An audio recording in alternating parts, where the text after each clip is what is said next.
ada seorang pria yang sangat mendambakan istri yang sempurna, cantik, pintar, dewasa rohani, lucu, tidak cerewet, jago masak gitu ya, suka olahraga, sabar, tidak boros, dan tentu saja selalu mendukung dia. Wah, jadi dia sedang mencari wanita itu. Satu hari saudara-saudara, sementara dia berjalan, tiba-tiba dia melihat sebuah gedung misterius, judulnya Gedung Wanita Sempurna. Penasaran gak? Penasaran saudara-saudara. Waktu dia datang mendekat, dia lihat di depan pintu gedung itu ditulis tulisan seperti ini. Gedung ini terdiri dari beberapa lantai. Semakin tinggi lantainya, semakin hebat kualitas wanita di dalam. Namun ada satu aturan, setelah kamu naik ke lantai berikutnya, kamu tidak boleh turun kembali ke lantai sebelumnya. Pria itu berpikir, ini luar biasa, ini adalah jawaban doa. Saya pasti akan berjumpa dengan wanita impianku di gedung ini. Masuk dia saudara-saudara, dia pencet saudara-saudara lift lantai 1.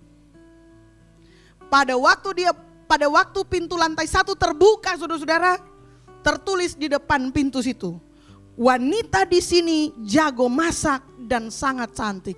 Waktu dia lihat di situ, memang betul wanita di lantai 1 itu cantik-cantik dan jago memasak.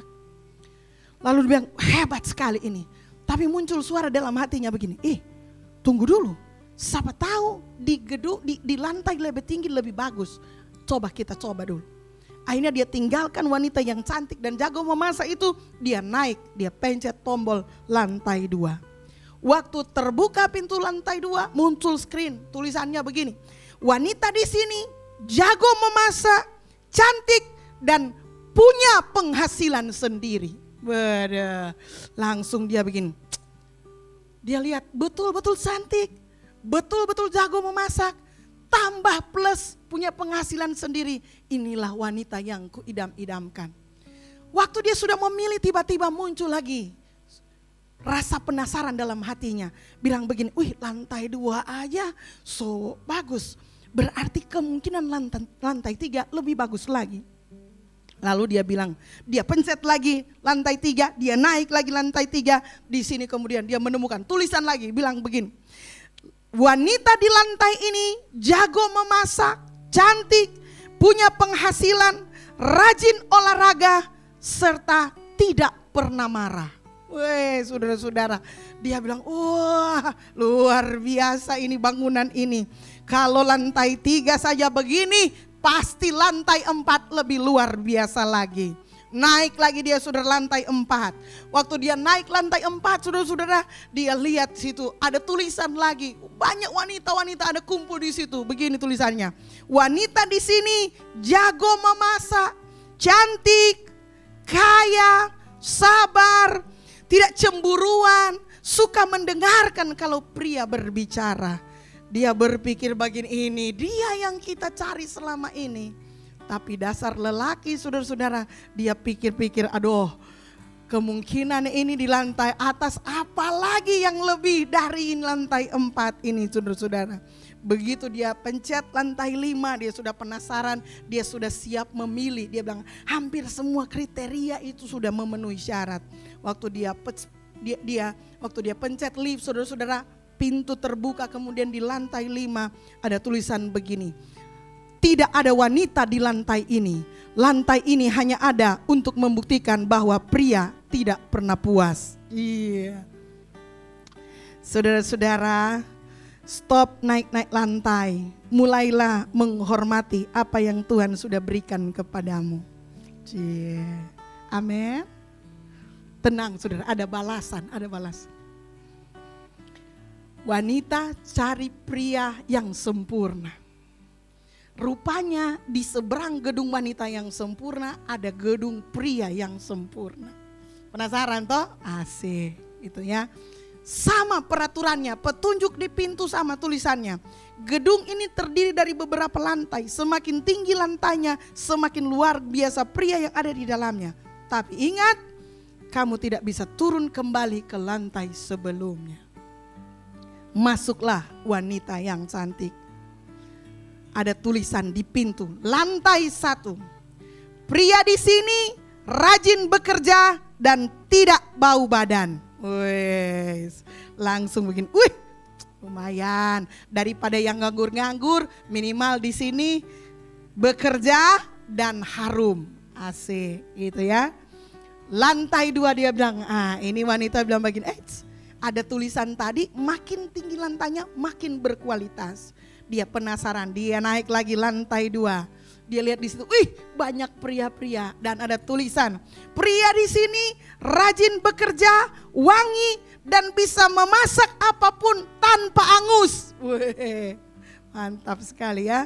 Lalu dia bilang, lumayan. Kebanyakan kemungkinan di lantai 2 ini itu cowok Manado. Tahu memasak. Berapa banyak cowok Manado yang tahu memasak di sini? Oh iya. Iya. Produk Manado. Laki-laki jago memasak. Kecuali. Iya.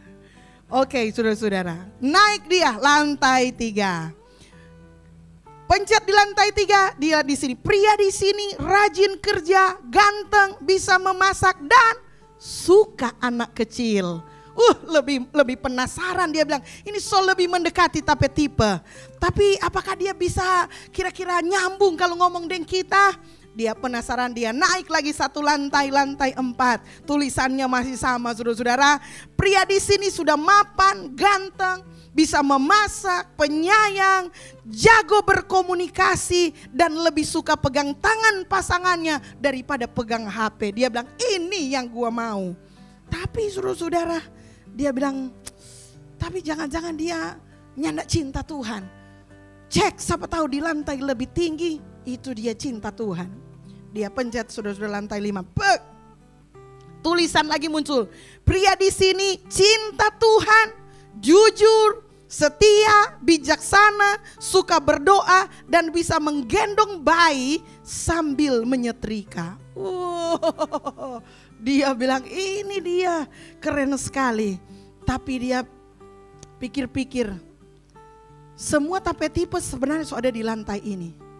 Tapi dapat lihat masih ada 1 lantai lagi. Kita penasaran apa yang Tuhan siapkan di sana. Pasti lebih hebat dari lantai 5. Lalu kemudian muncul lagi tulisan yang sama.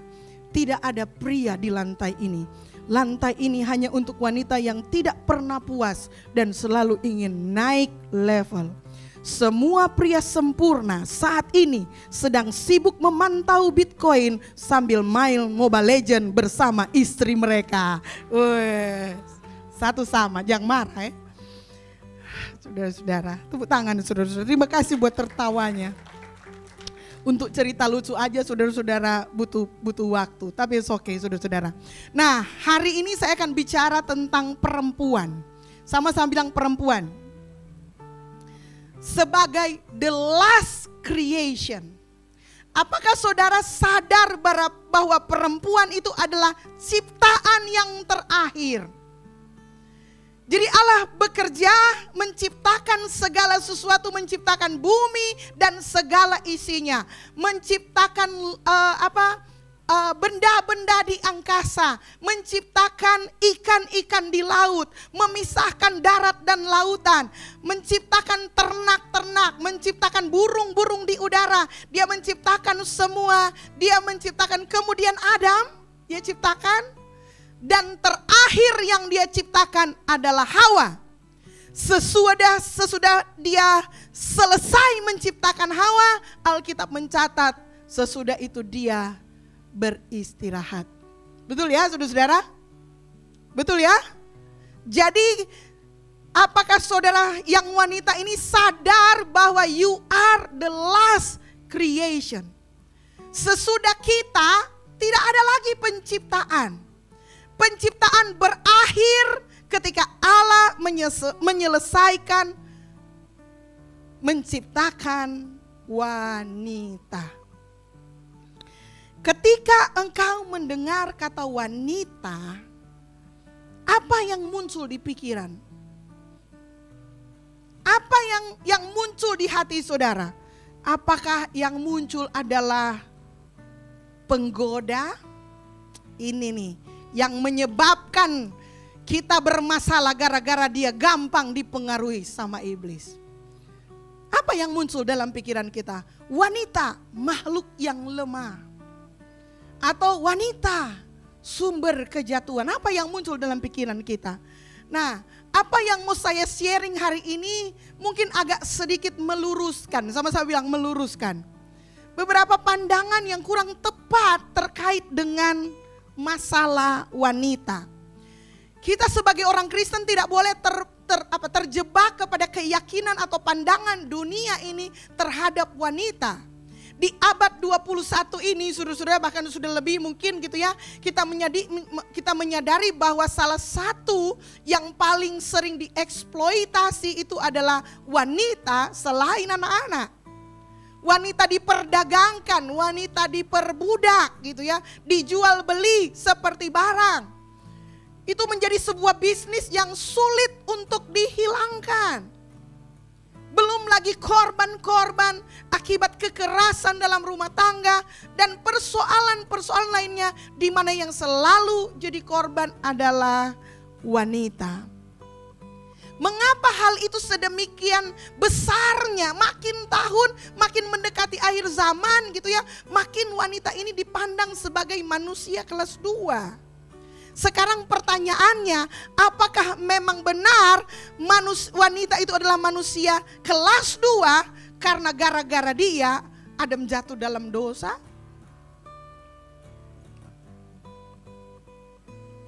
Itu yang mau kita pelajari hari ini. Mari kita buka Kejadian pasal 2 ayat 18 sampai 22. Kita akan baca bersama-sama. Kejadian pasal 2 ayat 18 sampai 22. 1, 2, 3. Baca sama-sama ya. 1, 2, 3. Tuhan Allah berfirman, tidak baik kalau manusia itu seorang diri saja.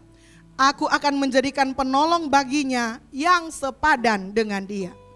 Lalu Tuhan Allah membentuk dari tanah segala binatang hutan dan segala burung di udara. Dibawanyalah semuanya kepada manusia itu untuk melihat bagaimana ia menamainya.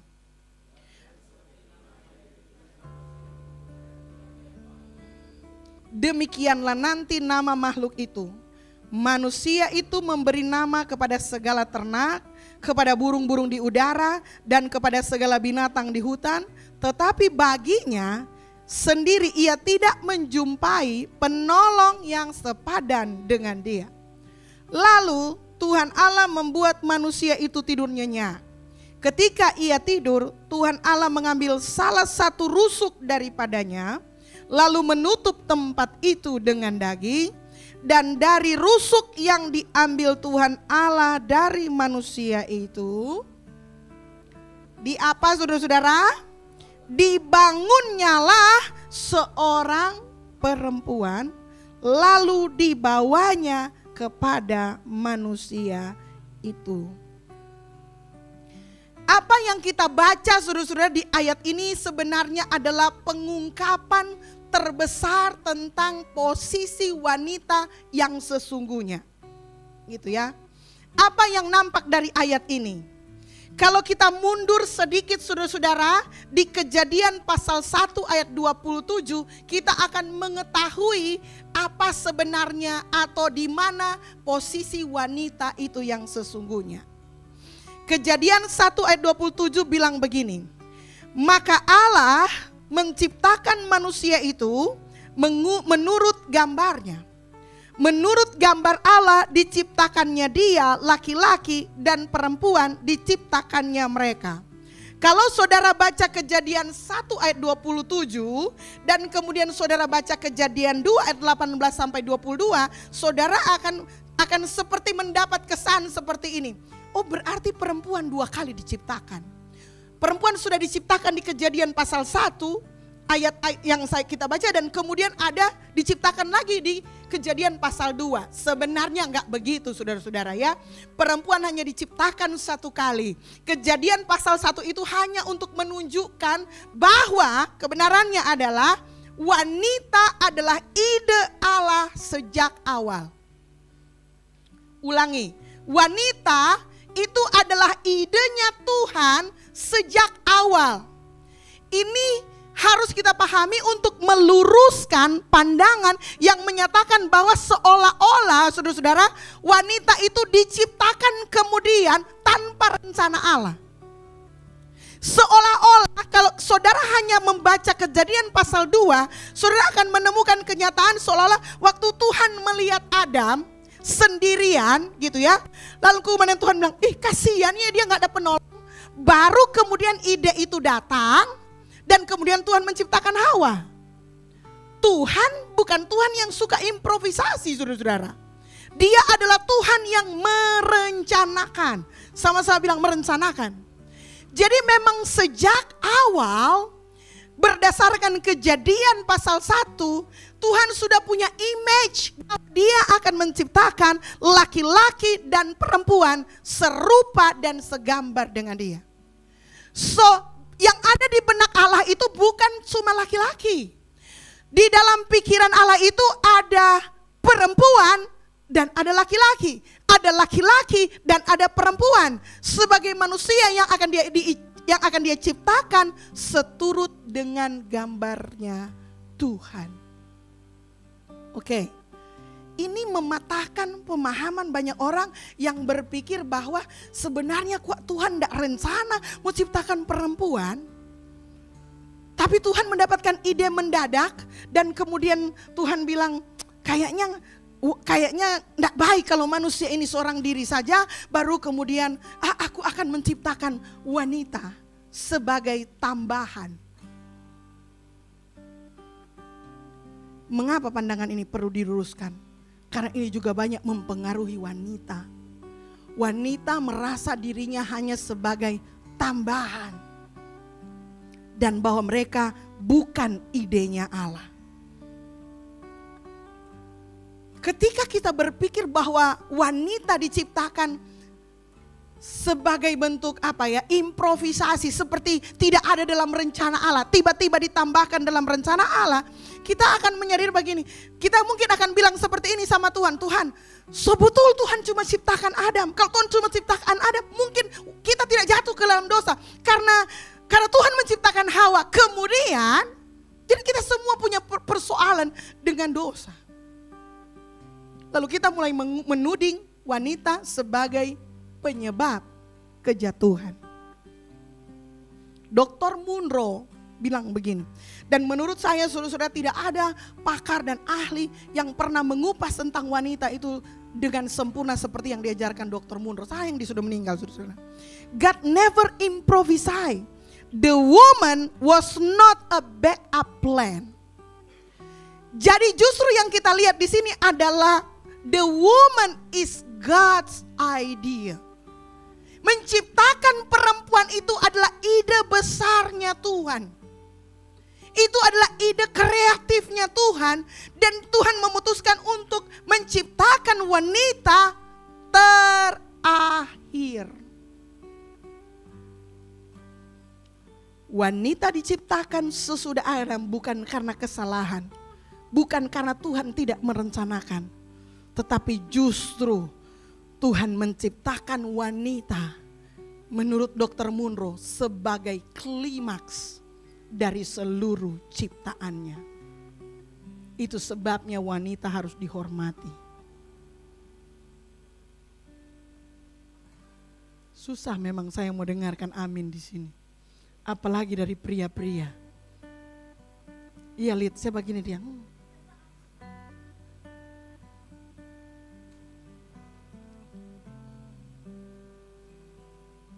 Ketika Tuhan menciptakan wanita as the last creation, dia menjadi penutup yang sempurna.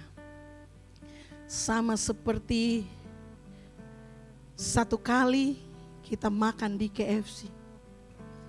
Richie dan Giselle berhadapan. Giselle makan KFC, dia pisahkan kulitnya, dia makan dagingnya lebih dulu. Richie datang bilang begini, "Elek nih mau itu?"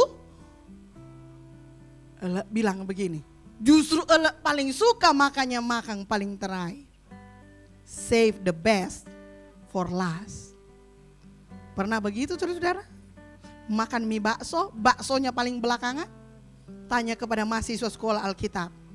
Makan bakso, baksonya belakangan. Kita makan mie dan lain-lainnya dulu. Lalu saat orang mau makan DP bakso, kung orang peteman asrama curi DP bakso. Ngana Tony mau itu hap. Oh Tuhan, itu udah sisa karena kita mau ingin yang paling enak, yang paling terakhir. Allah menciptakan wanita dengan konsep yang sama. Sengaja Tuhan menciptakan wanita as the last creation. Untuk menunjukkan bahwa this is my masterpiece. Itu sebabnya kita jadi wanita Kristen, kita tidak boleh minder. Amin. Kita tidak boleh hidup dengan harga diri rusak. Kita tidak boleh hidup dalam kehancuran. Kita harus yakin bahwa kita ini adalah God's big idea. Ide yang paling hebat dari Tuhan. Makanya dia kerjakan paling terakhir. Matthew Henry bilang begini, Tuhan rencana sesudah dia menciptakan wanita, maka besoknya dia beristirahat. Kebenarannya yang terjadi gara-gara kejatuhan, maka sesudah Tuhan menciptakan wanita, Tuhan tidak pernah beristirahat. Wanita baking sibuk terus. Kata Matthew Henry. So, wanita diciptakan sebagai klimaks. Save the best for last. Bilang amin. Nanti saya akan ceritakan mengapa dia dikasih terakhir. Kalau ada cukup waktu. Yang kedua saudara-saudara. Ini wanita. Saya berharap wanita akan pulang dengan penuh confidence. Kejadian 2 ayat 8. Aku akan menjadikan penolong baginya. Jadi ketika Tuhan melihat Adam gitu ya. Tuhan melihat ada masalah di situ. Tidak baik kalau manusia itu seorang diri saja. That's a problem saudara-saudara. Ada masalah di situ. Tidak baik kalau laki-laki aja. Gitu ya. Tidak baik kalau manusia itu seorang diri saja. Lalu Tuhan membuat statement yang sampai saat ini saudara-saudara itu statement yang keren sekali. Aku akan menjadikan penolong baginya. Jadi saudara-saudara, ketika Tuhan lihat Adam punya masalah, apa masalah Adam di situ? Kesendirian, loneliness. Ketika Allah melihat Adam ini sedang lonely, sedang sendiri, sedang kesepian. Ketika Adam sedang kesepian, maka Tuhan menciptakan wanita sebagai solusi. Bilang amin. Ini yang kurang diberitakan. Hampir seluruh wanita menyadari bahwa dia adalah penyebab dosa masuk ke dalam dunia ini, tanpa menyadari bahwa idenya Allah sejak awal manusia diciptakan, wanita diciptakan itu adalah untuk menjadi solusi dari kesendirian Adam. Itu Pastor Ramli bilang, itu sebabnya nggak ada orang laki-laki tahan menduda kecuali dia memang setengah Superman. Kebanyakan suami kalau DP istri mati duluan, dia akan cari solusi yang baru. Ya. Kenapa? Karena dia ada masalah kalau dia nggak punya wanita di sampingnya. So stop berpikir bahwa wanita itu adalah penyebab persoalan. Man, ini mengubahkan saya saudara-saudara. Waktu saya susun khotbah ini sampai jam 2 pagi, nyandak mau tabuka, kurang suka cepat mau kebaktian. Karena kalau kita ndak khotbahkan makin menekan tapi hati. It makes me proud that I have a 4 daughter. Amen. Karena saya percaya Dunia ini ada banyak laki-laki yang bermasalah yang membutuhkan 4 anak perempuan dari turunan Wantalangi. Asik Joe, terpaksa. Siapa yang memaksakan Selak pemasalah? 3 laki-laki, Ramli pemasalah. Richie, Russell, Rexa. Itu masalah, they need solution. Ya gak mungkin si Elok mau kawin dengan Russell. Bukan dalam konteks itu, tapi apakah engkau pernah melihat wanita sebagai bagian dari solusi? Karena ini akan mempengaruhi cara kita hidup, cara kita berumah tangga, cara kita bergaul. Amin. Yang masih pacaran, yang sudah menikah, stop memperlakukan wanita seperti sampah. Seburuk-buruknya dia. Sebenarnya Tuhan menciptakan wanita dan menempatkan dia di sampingmu untuk menjadi solusi dalam kehidupanmu. Yang jadi persoalan lagi, ada banyak wanita yang tidak sadar bahwa dia adalah bagian dari solusi dan dia hidup sebagai penyebab masalah. Karena ada suara dalam hati kecilnya yang seolah-olah bilang begini, memang kita troublemaker. Sejak Hawa memang kita baking-baking susah orang lain. No, itu akibat kejatuhan. Tapi itu bukan rancangan awal ketika Tuhan menciptakan engkau sebagai wanita. Bilang amin. Kasih semangat diri sendiri, saudara. Saya penolong. Saudara, kata penolong ini bahasa aslinya itu adalah ezer. Nah kan kita terpaksa menggunakan bahasa asli. Kata ezer ini tidak banyak digunakan dalam Alkitab. Tapi kata ezer yang dipakai oleh Alkitab itu, kalau saudara pernah dengar begini, pertolonganku ialah dari Tuhan yang menjadikan langit dan bumi. Kata pertolonganku itu sama dengan kata penolong. So, kata penolong di dalam kitab Kejadian ini menunjuk kepada Tuhan sendiri. Sifat untuk menjadi solusi itu ditempelkan kepada wanita yang diciptakan kemudian. Itu sebabnya kalau saudara jadi laki-laki dan tidak berpartner dengan wanita, saudara akan lebih banyak kena masalah dibandingkan kalau saudara, ya saudara sudah tahu itu di Petrus. So, Dr. Monroe bilang begini, wanita adalah solusi surgawi untuk kebutuhan duniawi. Karas, mau tulis di tape quotes. So woman, you are not a burden, you are the answer. Amin. Tepuk tangan dong, para wanita tolong dukung saya. Yang ketiga, Kejadian 2 ayat 22. Dan dari rusuk yang diambil Tuhan Allah dari manusia itu, dibangunnyalah seorang perempuan. Lalu dibawanya kepada manusia itu. Adam waktu diciptakan, Tuhan bikin apa?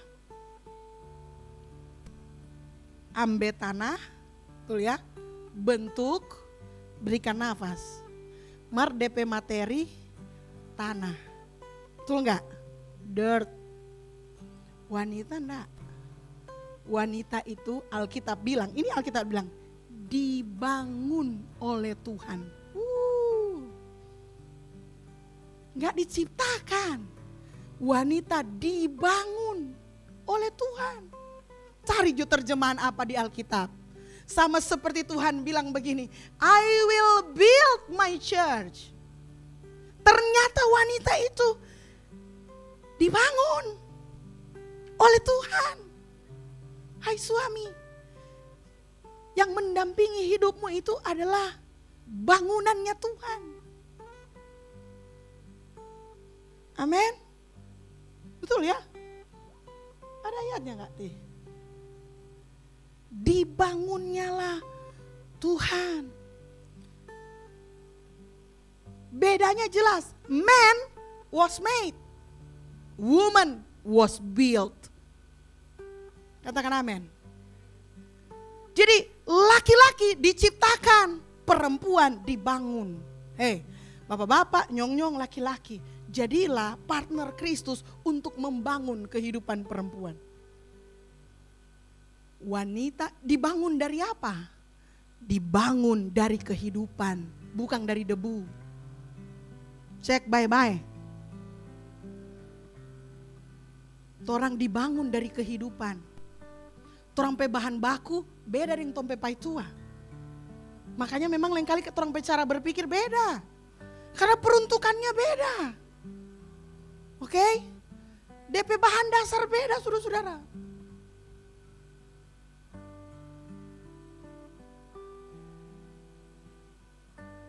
Karena engkau dibentuk dari kehidupan, rawat dirimu seperti engkau dibangun oleh Tuhan. Kira-kira seperti itu. Amin. Dan ingat, perempuan dibentuk, lalu katakan gini, dibawa oleh Tuhan kepada Adam. Jadi sudah dibangun oleh Tuhan gitu ya. Dia tidak masuk sendiri, saudara-saudara cari Pak Adam. Dia dibawa oleh Tuhan bertemu dengan Adam. Bilang amin. Yang laki-laki so punya istri, itu bukan karena dia cari pangana. Karena Tuhan dah bawa di pangan. Dibawanya. Oke. Satu lagi. 7 menit. Belum tak keluar tuh pokok satu. Makanya kita bilang mau khotbah ini bisa lebih dari 40 menit. Wanita itu bukan sepadan. Begini, kita lewat itu ya. Nanti kalau ada waktu kita bahas lagi. Karena kurang 7 menit kita kasih tahu begini. Pertanyaan saudara-saudara penting. Apakah pria dan wanita itu dikutuk?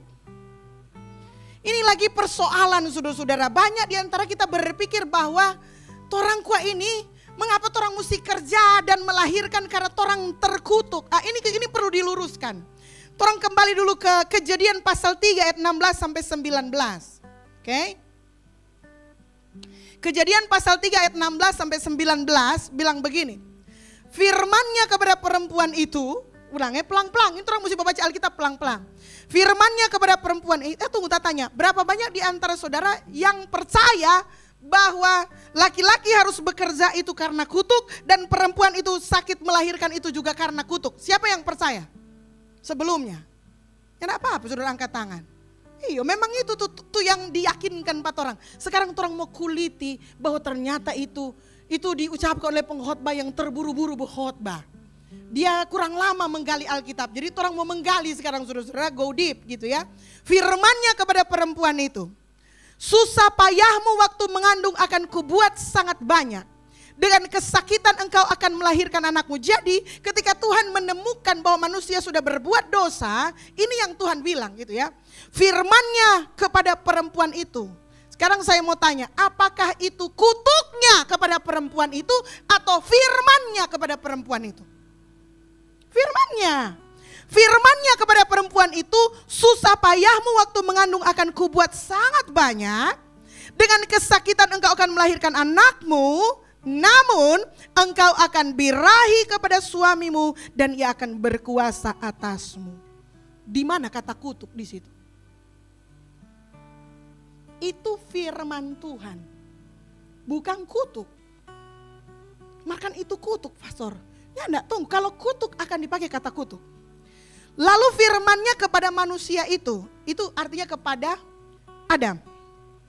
Karena engkau mendengarkan perkataan istrimu dan memakan dari buah pohon yang telah kuperintahkan kepadamu, jangan makan daripadanya, maka apa saudara-saudara? Yang kencang saudara-saudara, terkutuklah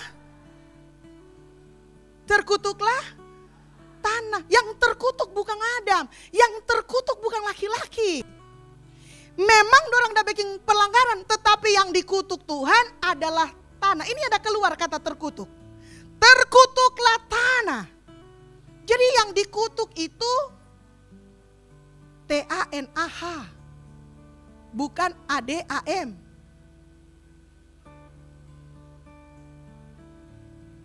Terkutuklah tanah karena engkau. Lalu Tuhan bilang, dengan bersusah payah engkau akan mencari rezekimu dari tanah seumur hidupmu.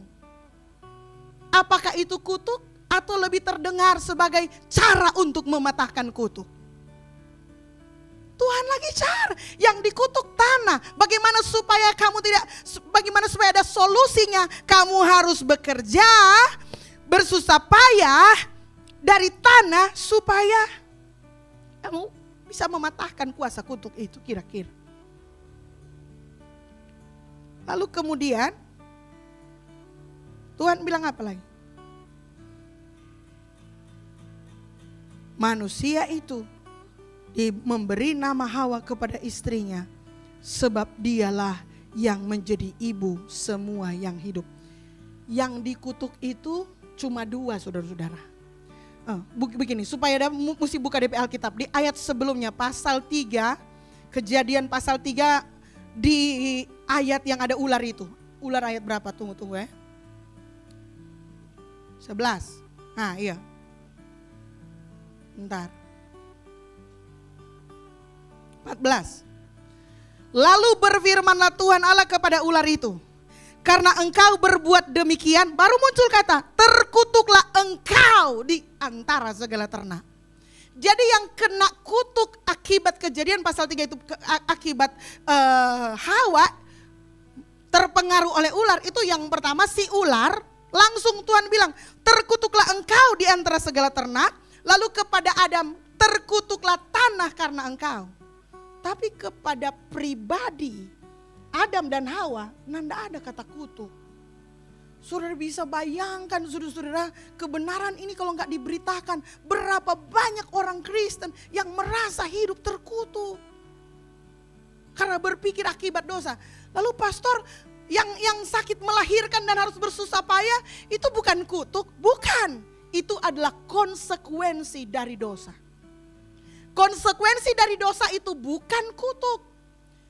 Karena kata kutuk cuma dipakai untuk dua hal itu, untuk si ular dan untuk tanah. Tidak pernah dipakai oleh Tuhan.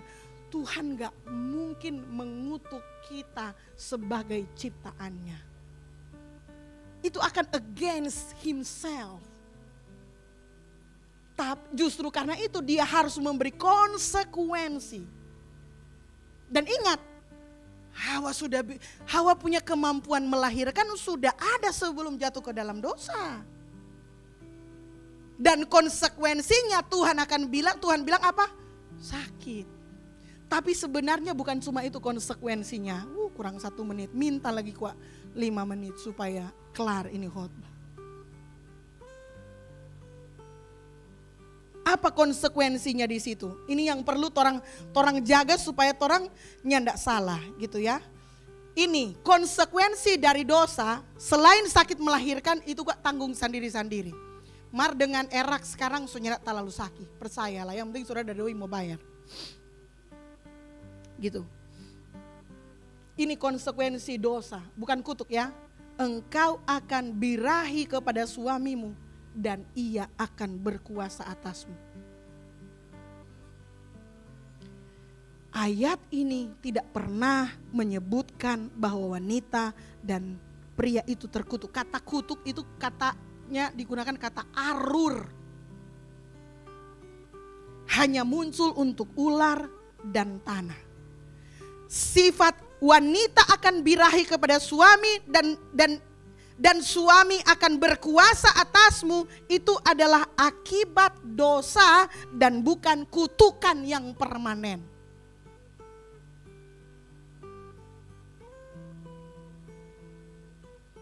Ini kata Ibrani dari birahi, kan ini engkau akan birahi kepada suamimu. Ini agak sulit dimengerti oleh semua generasi. Apa maksudnya perempuan akan birahi kepada suamimu? Kata birahi itu dari kata tesuka, bukan tasuka. Tesuka pakai Q gitu ya. Yang artinya hasrat yang kuat dan rindu yang mendalam. Saudara-saudara. Nah, dalam kejatuhannya gitu ya, Tuhan dalam kejatuhannya wanita itu memiliki ketergantungan emosional, kerinduan yang tidak terbalaskan gitu ya. Ketergantungan yang melemahkan posisi wanita, itu yang dimaksudkan dengan tesuka. Itu sebabnya, dengar baik-baik, mungkin ini kita sulit menjelaskan gitu ya. Ada wanita saudara-saudara sudah digebukin, sudah diinjak-injak, sudah disiksa secara emosional. Sudah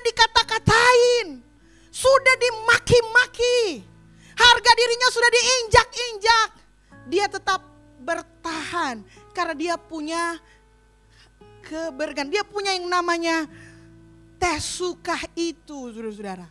Itu akibat dosa. Kebergantungan yang tidak sehat sebenarnya. Jadi pada saat kita jatuh ke dalam dosa itu menjadi kelemahan. Ketika kita memutuskan gini, kita nggak bisa hidup tanpa dia. Ingat ya, jadi berubah posisi awal toh. Kita yang diciptakan sebagai penolong, sekarang orang sudah bisa hidup tanpa dia. Kebergantungan, tesuka. Oke? Dr. Monroe bilang gini, the fall distorted relationship, desire turn into dependency, and love turn into control. Pada saat yang bersamaan, laki-laki dikatakan berkuasa atas perempuan. Yang seharusnya suami mengasihi istri berubah menjadi suami mengontrol perempuan. Itu sebabnya Dr. Monroe menolak yang namanya patriarki. Dia bilang sejak semula Allah menciptakan wanita dan pria sejajar dalam melaksanakan amanat agung. Sempurna, bukan subordinasi. Subordinasi dalam Efesus pasal 5 itu menunjukkan perbedaan peran. Apakah saya terlalu bersemangat pagi ini, saudara-saudara? Kata berkuasa dari kata yimsol. Yimshol itu bukan bahasa Korea, saudara-saudara, itu kata Ibrani yang artinya menguasai, mendominasi secara otoritatif. Ini adalah hasil dosa dan ini bukan tatanan surgawi.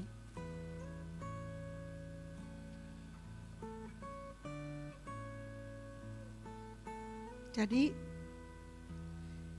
wanita bergantung kepada pria dan pria menguasai. Itu adalah konsekuensi dari dosa, dan ketika kita mengerti kebenaran ini, kita mesti memulihkan itu. Itu sebabnya, jadi wanita dan pria itu setara dan sejajar dalam melaksanakan kepemimpinan, menaklukkan bumi ini. Sikut kanan kiri bilang, sejajar.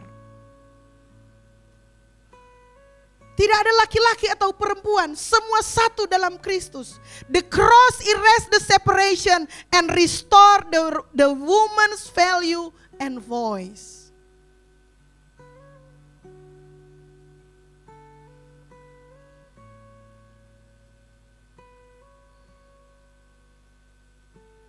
Amin. Jadi orang setara, equal. Tidak boleh saling mendominasi. Yang perempuan tidak boleh menguasai laki-laki. Yang laki-laki tidak boleh menguasai perempuan. Sama-sama berpartner untuk melaksanakan kehendak Allah di bumi ini. Bilang amin. Inilah God's big idea. Ketika Tuhan menciptakan Adam dan Hawa in His own image. Di dalam image-nya dia. Selebihnya dari itu, saudara-saudara. Ini kalau mau ngomongin kurang memang. Tambah waktu lagi, saudara-saudara, ngomongin Kejadian 3 ayat 15 itu juga panjang sekali. Tapi kalau ada bagian mungkin Pastor Rami akan khotbahkan itu. Tapi saya percaya sudah cukup hari ini, cukup kenyang. Amin. Lebih enak dari daging ada di pangi pengucapan sana kan? Amin. Puji Tuhan. Haleluya. Jadi tidak ada kata kutuk, saudara-saudara ya. Stop, buang itu pikiran, dibersihkan. Kalau kamu lagi susah usaha itu bukan karena kau sedang dikutuk Tuhan. Tapi Tuhan sedang menantang engkau untuk mau gak kamu lebih keras lagi berusaha. Supaya kamu boleh mematahkan duri-duri dan semak-semak yang muncul dari dalam bumi ini. Amin.